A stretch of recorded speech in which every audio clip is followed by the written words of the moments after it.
Trick or treat. There was a loud banging on my door after the words. I rolled my eyes and stayed seated, hoping whoever was at the door would go away. Trick or treat, the person yelled again, infuriating me. I grabbed the water gun from my room and went to open the door. It was a little boy dressed in the worst butterfly costume I had ever seen. I sprayed water on him and he ran away, crying and screaming. I felt accomplished and shut my door with a silly smile. I was 24 and lived by myself in the city. I hated holidays, Halloween especially. I just didn't see the point. People got dressed in silly costumes for a day to celebrate what? It was pointless to me. I was content staying at home watching Netflix. There was another knock on the door. I cursed under my breath. Why would these people not leave me alone? The knock came again, urgently. I picked my water gun up and went to open the door. I didn't get to see who was at the door because immediately as I opened it, the person rushed past me, making me lose my grip on the water gun. I frowned and I turned to yell at the person. Shh, you have to help me, please. It was a woman and she looked like she'd been crying. Her hair was a mess and her eyes were wide and frightened. She looked like she was in trouble. I groaned inwardly. I was a quiet guy and hardly talked to my neighbors. I didn't want any drama. Look, I don't know you. Whatever's going on with you is none of my business. I liked my solitary life and I didn't want any complications. This woman looked like a complication. She broke down in tears, explaining to me that she was running from her husband. He was abusive and would beat her up from time to time. She said that he got violent again and she got scared for her life, so she had to run away. It was then I noticed she was holding her left arm gingerly. After seeing my stare, she explained that he pushed her down the stairs and she landed on her arm, spraining it. I sighed and went over to get her some ice. She sat down on my sofa and I wrapped ice in a towel before handing it over to her. This is still none of my business. You have to go to the police. She shook her head violently. He'll kill me if I ever report him. I proceeded to tell her that it was an empty threat and there was nothing he could do behind bars. I told her she was too young to spend her life in torture. She looked to be in her late 20s. I know you're inside, Susan. We both froze and she whimpered, dropping the ice. Her husband had found her. I was torn. I didn't know whether to hide her or just dump her outside. My door just got kicked open and then Susan and I rushed over to our feet, looking towards the door. A huge man walked in. He pointed at Susan and ordered her to follow him. She stubbornly refused and moved behind me. Her breasts were shaky and I swore I could hear her heart beating faster. This man looked at me with eyes full of rage. I raised my hands and I told him to calm down. He was a really big guy and I was sure he would put me down if given the chance. So, it's you who has made her this confident. I opened my mouth in shock, explaining that I'd just met her for the first time and had no idea who she was. He shook his head disbelievingly and told Susan to follow him again. As she stayed where she was, he walked towards us, and I tried to walk away from his path. Susan's hand clutched my shirt and prevented me from moving. I knew he'd probably hit her when he got her back, and I got angry. Some people were sadists. She isn't your property. You can't just order her around. The man paused. What did you say? I swallowed at the look of his face and heard a commotion at my front door. About 2 kids were standing on my porch, each of them in costumes. They were little, couldn't be more than 10 years. They clapped their hands together, looking entertained. They thought we were putting on a show. In the time I was distracted, Susan's husband had closed in on us. He punched me in the stomach and I grunted, bending over in pain. I drove my shoulder into his middle, but couldn't manage to make him fall down. He brought up his hands and banged me on my back. My breath left me in a whoosh and I fell down wheezing. Call the cops, I yelled at Susan. She was trembling and I felt sorry for her. If this was the kind of torture she experienced, no wonder she was such a mess. He kicked me and the kids outside started cheering at Susan's husband, like it was a no-holds-barred WWE match going on. I lay on the floor trying to recover from the blows. I wanted to call the police, but my phone was out of my reach. I heard a scream and looked up. Susan was being yanked by her hair and her husband sneered in her face. The kids paused the cheering. Now they were starting to look scared. This is real. Get help, quick. Their tiny feet ran down my porch and I wished they found help soon. Susan's husband dragged her by the hair and was talking to her outside. I stood up, still huffing, and my eyes fell on the water gun. Call it a reflex or my stupidity. I sprayed water on his back. He looked at me and raged like a monster. He ran towards me, leaving Susan. Susan fell down and held her head crying. I sprayed him in his eyes and he yelled as the water disturbed his vision. I kicked him between the legs and he went down, face contorted in pain. I heard footsteps out my house and I looked up. A small and heavy man rushed in and surveyed the situation. Behind them were the children that I asked to get help. I looked at them with utter disappointment. This is what they brought me? To my surprise, this man sat on Susan's husband and he was unable to move. I sighed in relief. I called the police and they arrived soon. After calming Susan down, she narrated everything she had been through with her husband and promised to testify against him in court. I was given analgesic for the pain I felt and also told to get enough rest. Susan joined a support group for abused women and they helped her get over her ordeal. I checked on her from time to time. My experience made me despise Halloween even more, but also changed me a bit. I started a blog and channeled it towards helping people who needed help to voice out before it was too late. Too scared to subscribe? We all love holidays. I mean, what's not to love? My mom, for example, loves Christmas. It's her favorite time of year. Every single time, she would surprise us by decorating the entire house with lights and all sorts of things. One year, she even decorated my room while I was sleeping in it. This is how passionate she is about Christmas. My dad, on the other hand, likes basketball season. He also likes the Super Bowl. I mean, these are his holidays of choice. Pretty weird, I know, but who am I to judge? But what about me?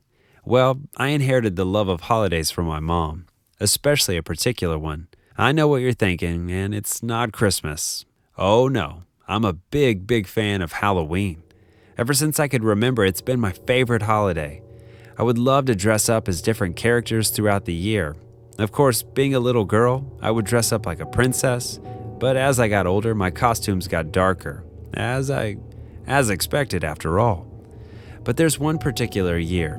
That year changed everything. I got a new perspective and I started seeing Halloween as, well, different. I started seeing it as something that could be dangerous, and I always had one eye open ever since. Let me go back about 5 years. That's when it happened. It was October 30th, one day until Halloween.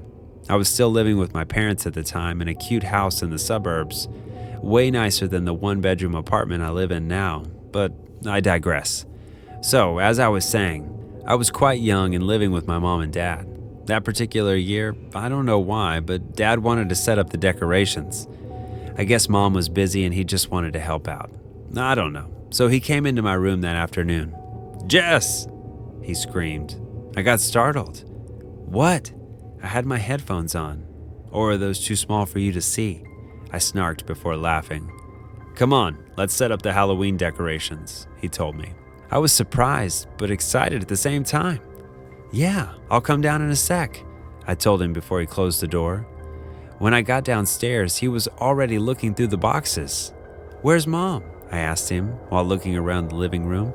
"She's at work. She just got a phone call about a patient or something."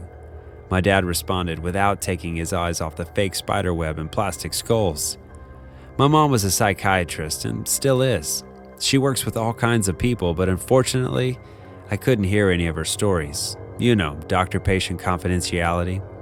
But I bet they got pretty interesting. Moving on. Me and my dad were setting up the decorations, and it only took us about 2 hours. "Done," he said with a smile on his face while proudly looking at what he managed to do. To be honest, Mom used to decorate the house and front yard way better, but being his first try, I can say he did an okay job. As we were heading inside to clean ourselves off, a car pulled up in the driveway. It was Mom. I remained behind to greet her, but she didn't get out of the car. I waited a few seconds to see what she was up to, but she just stayed there. I could see her from the living room window. She wasn't on her phone or anything. She was just sitting in her car, looking in front of her. Something didn't look right, so I decided to go out and see if she was okay. "Mom?" I asked while knocking on her car window. She got startled and looked at me for a second with her big eyes. She then seemed to be snapping out of the state that she was in. After that, she proceeded to take off her seatbelt, but instead of getting out, she looked into the back seat for something. "Mom, is everything okay?" I asked her. "Yeah, I'm fine. I'm just looking for some papers for work. It's about a patient of mine." After she found the papers, we went inside. Dad was already on the couch watching the game. Me and Mom went to the kitchen. She still had a worried look on her face, but she wasn't going to tell me what went on at the office. Dad came into the kitchen as well. He kissed her and asked her what was going on, but before saying anything, she looked at me and then changed the subject. Anyway, that evening went on as usual. We ate, we made a little chit-chat, and then I went to bed. I was so excited that tomorrow was Halloween, but I was kind of worried about Mom. Something went on that day and she didn't tell me what. It was around 1 a.m. and I couldn't sleep, so I got out of bed to go to the kitchen and get some water. As I came out of my room, I heard something. My mom and dad were awake. It was strange because usually they were asleep at this hour. But they were talking about something and I couldn't understand, so I went closer to the door. They were talking about what happened at work. I didn't catch the entire conversation, but I heard a patient of hers escape the institute and the police were looking for him. He was supposed to be a violent individual who was declared mentally unstable. After they stopped talking, I got a drink of water and then went to bed. The next day went by so fast that I didn't remember what went on. I was a little too old to go trick-or-treating, so I met up with some friends and we walked around town. As we passed by a park, we heard something. We looked in the direction of the park but saw that it was empty. Only a street lamp with a dying light bulb was making it possible to see anything. We must be imagining things, I told my friend, and we wanted to keep walking. But then we heard something again. It was someone whistling. "Hello?" I said while wanting to go over there, but my friend Abby grabbed me. "Are you crazy? Don't go there," she said. While we were talking, something came running towards us from a bush. It was a man, all dressed in white. We all started running, but he managed to grab Abby, and they both fell to the ground, and all of my friends were gone. I was the only one who didn't leave Abby behind. I started screaming and calling for anyone, but there wasn't anyone around. Abby was struggling to get the man off of her. The guy was small, probably smaller than my friend, but he was strong. He finally pinned her hands to the ground and started laughing. In a moment of despair, I grabbed a rock from the ground and came up from behind him, hitting him on the back of the head. The guy wouldn't stop laughing. He didn't even flinch, so I hit him again. But this time, he turned around and slapped me across my face, making me lose my balance. I fell to the ground. The guy got up and started to come towards me. I got up, still holding the rock. He was laughing the entire time, even though the back of his head started to bleed from the blow. As he was walking slowly towards me, Abby started screaming. "Leave her alone," she said. But the guy didn't seem to hear. He seemed so focused on me, maybe because I hit him in the head with a rock. Finally, the guy got his hands on me. He was squeezing my hand so hard that I dropped the rock. While this was going on, Abby was calling the cops. She couldn't do anything else. I tried to hit the guy with my feet, but he didn't seem to feel pain. He was just standing there, holding my arms above my head and looking into my eyes while laughing. Finally, I could hear police sirens. He didn't seem to be bothered by them. The police officers told him to let me go, so he finally did.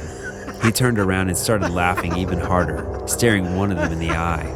Then, out of nowhere, he started running towards him, trying to attack him, but one of his colleagues managed to tase the guy. Me and Abby got home. I told my mom what happened and she started crying. That was her patient, the guy she was supposed to cure, the one who escaped from the institute.